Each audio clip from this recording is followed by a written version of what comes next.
Inirekomenda ng Commission on Human Rights na kasuhan ang 13 miyembro ng PMA Honor Committee na nagpasyang tanggalin ang kadeteng si Jeff Aldrin Cudya.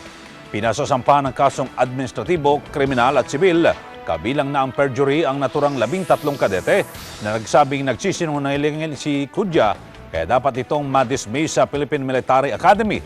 Para sa CHR, hindi makatarungan ang ginawang pagsipa sa kadete dahil wala itong kasalanan.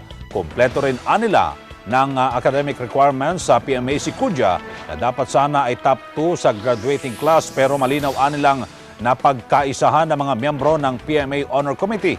Ayon pa sa CHR, ang PMA Honor Committee at iba pang sangkot sa pagtanggal kay Cudya ang mga lumabag sa sarili nilang honor code at secrecy of ballots.